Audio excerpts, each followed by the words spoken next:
நற்செய்தி வாசகம். மத்தேயு எழுதிய நற்செய்தி 5ஆம் அதிகாரம். ஆண்டவரின் உயிருள்ள வார்த்தைகள் 1-12 முடிய. இயேசு மக்கள் கூட்டத்தைக் கண்டு மலை மீது ஏறி அமர அவருடைய சீடர் அவர் அருகே வந்தனர். அவர் திருவாய் மலர்ந்து கற்பித்தவை: ஏழையரின் உள்ளத்தோர் பேறு பெற்றோர், ஏனெனில் விண்ணரசு அவர்களுக்கு உரியது. துயருவோர் பேறு பெற்றோர், ஏனெனில் அவர்கள் ஆறுதல் பெறுவர்.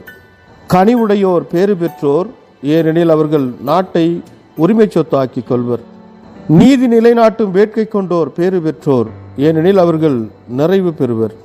இரக்கமுடையோர் பேறு பெற்றோர், ஏனெனில் அவர்கள் இரக்கம் பெறுவர். தூய்மையான உள்ளத்தோர் பேறு பெற்றோர், ஏனெனில் அவர்கள் கடவுளை காண்பர். அமைதி ஏற்படுத்துவோர் பேறு பெற்றோர், ஏனெனில் அவர்கள் கடவுளின் மக்கள் என அழைக்கப்படுவர். நீதியின் பொருட்டு துன்புறுத்தப்படுவோர் பேறு பெற்றோர், ஏனெனில் விண்ணரசு அவர்களுக்கு உரியது. என் பொருட்டு மக்கள் உங்களை இகழ்ந்து துன்புறுத்தி உங்களை பற்றி இல்லாதவை பொல்லாதவைகளை எல்லாம் சொல்லும்போது நீங்கள் பேறு பெற்றவர்களே. மகிழ்ந்து பேறு வகை கொள்ளுங்கள், ஏனெனில் விண்ணரசில் உங்களுக்கு கிடைக்கும் கைமாறு மிகுதியாக இருக்கும். இவ்வாறே உங்களுக்கு முன்னிருந்த இறைவாக்கினர்களையும் அவர்கள் துன்புறுத்தினார்கள். இது கிறிஸ்து வழங்கும் நற்செய்தி. கிறிஸ்துவே உமக்கு புகழ். ಮತ್ತಾಯ ಅಧ್ಯಾಯ 5 ವಚನ 1-12. ಯೇಸು ಈ ಜನಸಮೂಹವನ್ನು ನೋಡಿ ಬೆಟ್ಟದ ಮೇಲೆ ಹೋಗಿ ಕುಳಿತುಕೊಂಡನು. ಆತನ ಶಿಷ್ಯರು ಸಹ ಆತನ ಬಳಿಗೆ ಬಂದರು. ಆಗ ಯೇಸು ಜನರಿಗೆ ಈ ಉಪದೇಶ ಮಾಡಿದನು: ಆತ್ಮಿಕತೆಯಲ್ಲಿ ಬಡವರಾಗಿರುವವರು ಧನ್ಯರು, ಪರಲೋಕ ರಾಜ್ಯ ಅವರದು. ಈಗ ದುಃಖದಿಂದಿರುವವರು ಧನ್ಯರು, ದೇವರು ಅವರನ್ನು ಸಂತೈಸುವನು. ದೀನರು ಧನ್ಯರು, ದೇವರು ವಾಗ್ದಾನ ಮಾಡಿದ ಭೂಮಿಯನ್ನು ಅವರು ಹೊಂದಿಕೊಳ್ಳುವರು. ನೀತಿಗಾಗಿ ತವಕ ಪಡುವವರು ಧನ್ಯರು, ದೇವರು ಅವರನ್ನು ಸಂತೃಪ್ತಿಪಡಿಸುವನು.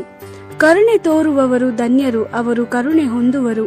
ಪರಿಶುದ್ಧ ಹೃದಯವುಳ್ಳವರು ಧನ್ಯರು, ಅವರು ದೇವರನ್ನು ನೋಡುವರು. ಸಮಾಧಾನ ಪಡಿಸುವವರು ಧನ್ಯರು, ಅವರು ದೇವರ ಮಕ್ಕಳು ಎನ್ನಿಸಿಕೊಳ್ಳುವರು.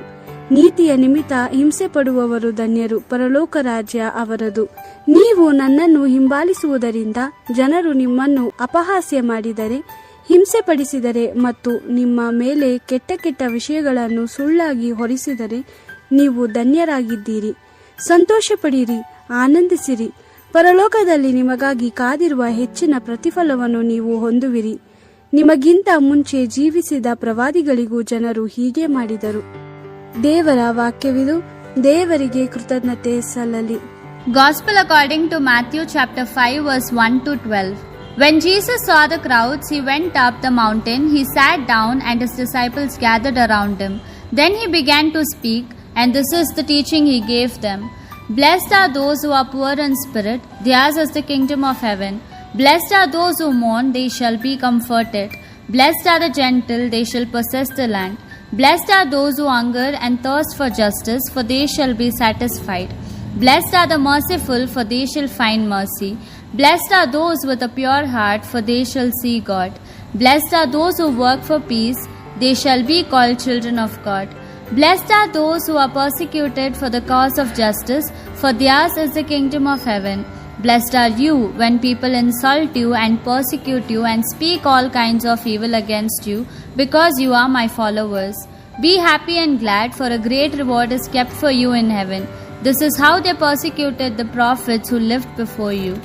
The Gospel of the Lord. Praise to you, Lord Jesus Christ.